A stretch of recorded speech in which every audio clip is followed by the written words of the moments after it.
Everyone knows that solid H2O floats in liquid H2O. That is, that ice floats in water. And there doesn't seem to be anything surprising about this. The solid is evidently not so dense as the liquid.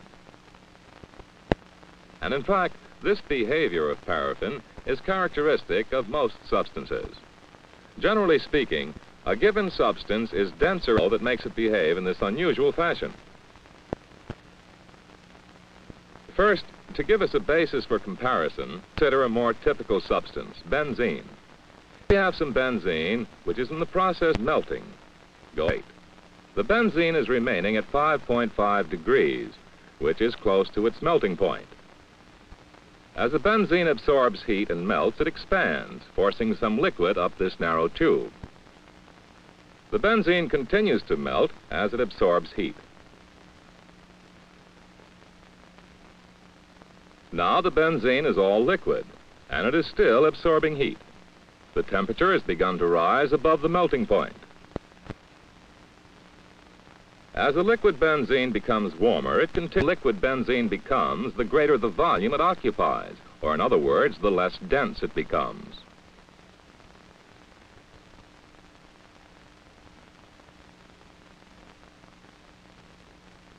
So benzene expands when it is warmed and changes from a solid to a liquid, and it continues to expand as it is warmed in the liquid state. This time, we're starting with the drop of benzene in the liquid state.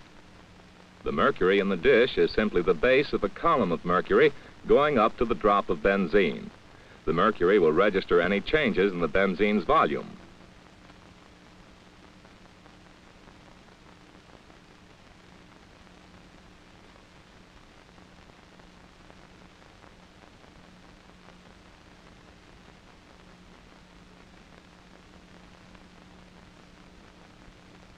In order to raise the temperature of the drop of liquid benzene, hot water is being circulated around it.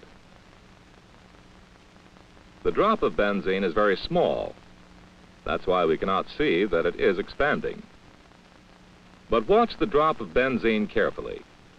The hot water is continuing to raise its temperature. As the benzene reaches its boiling point, it vaporizes. That is, it changes from the liquid to the gaseous state.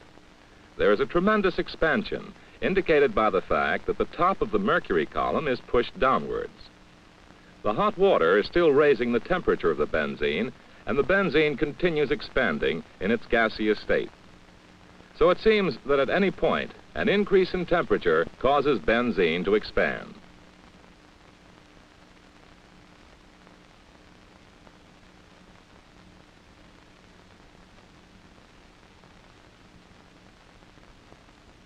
Now let's follow the same procedure with H2O. The H2O in this flask is melting, going from solid ice to liquid water. Just as with the benzene, we can see the temperature on the thermometer and the volume by the level in the narrow tube. As long as the H2O is melting, its temperature remains at its melting point, 0 degrees centigrade. But notice that as the H2O is getting warmer, it is contracting. Its volume is decreasing. This is the opposite of what happened to the benzene.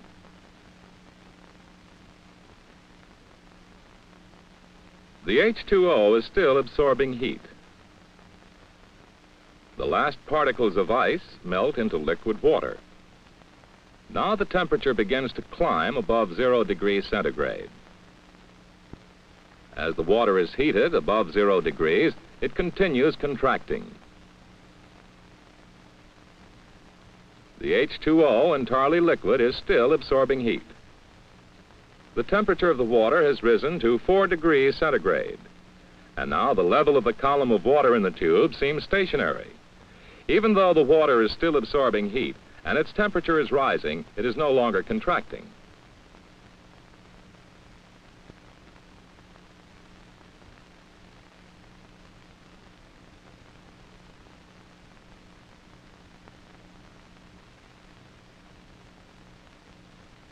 The temperature is now approximately 4.5 degrees centigrade. The water column in this tube is reversing its direction. It is now going up instead of down. As the water is warmed above 4 degrees, it expands.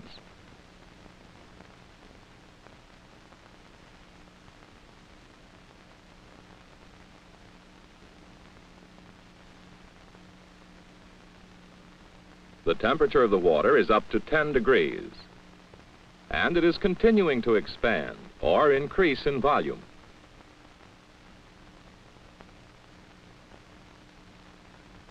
Now we shall start with a drop of liquid, just as we did with the benzene, but this time it is water. Again, the mercury will register changes in volume.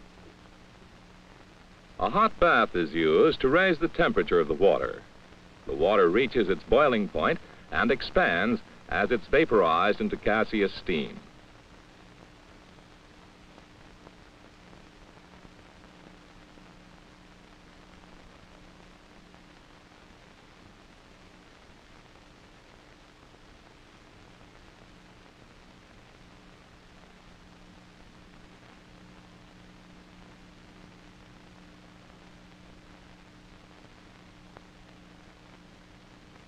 And as we continue heating the steam expands.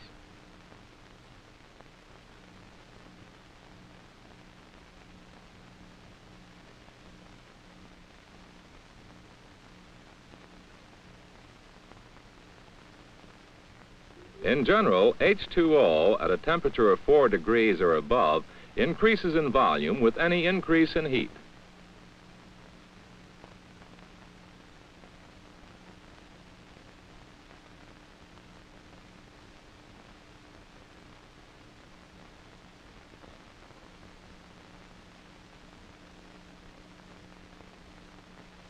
Now let's consider this same data, but in reverse.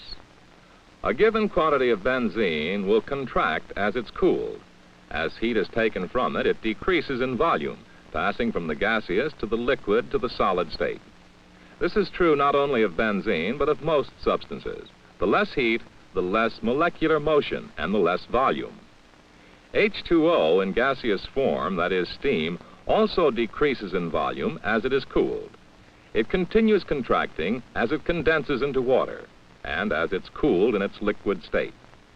But when cooling water reaches 4 degrees centigrade, it begins to expand, and it continues expanding as it freezes into ice. It is not difficult to demonstrate the great force of this expansion of H2O as it goes below 4 degrees. We are filling this cast iron container with water.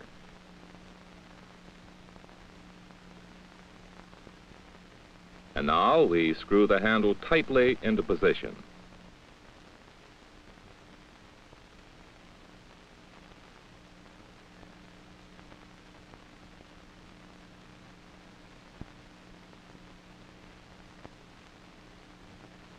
We place the cast iron container in a beaker filled with dry ice and acetone. This mixture of dry ice and acetone has a temperature of about -80, well below the freezing point of water, and should therefore freeze the water inside the cast iron container into ice quickly.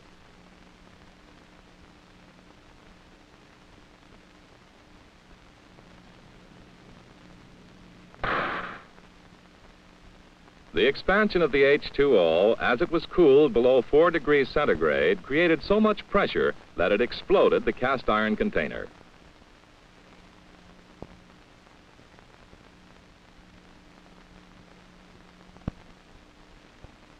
Most other substances contract when freezing.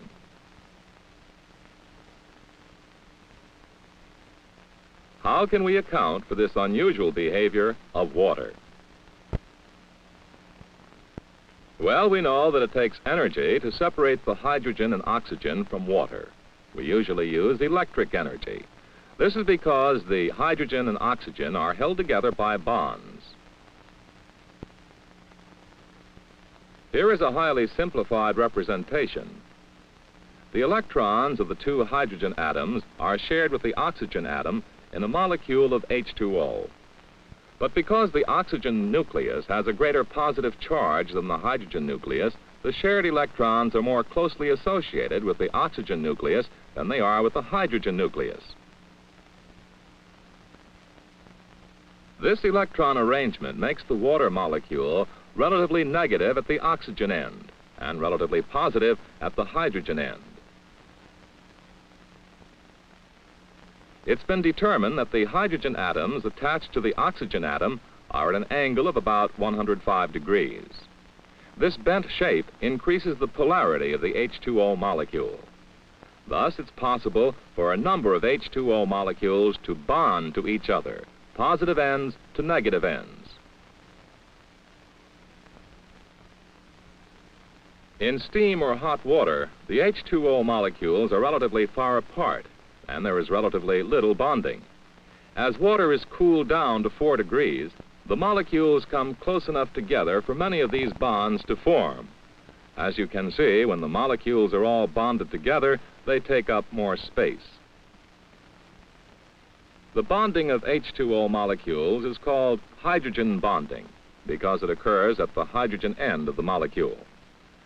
Water expands when cooled below 4 degrees because the water molecules join to form a loose open network, which is why ice is less dense than water and floats on water.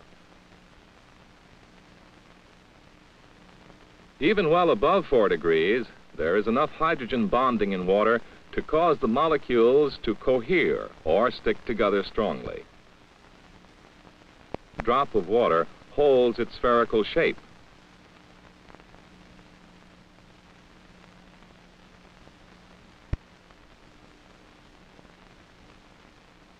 But a drop of benzene in which there is practically no bonding between molecules spreads out.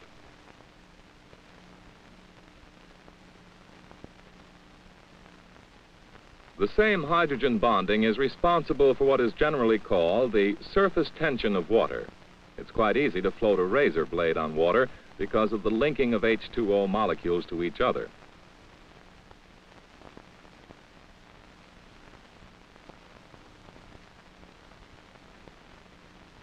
But benzene, in which the molecules are not bonded together, will not support a razor blade.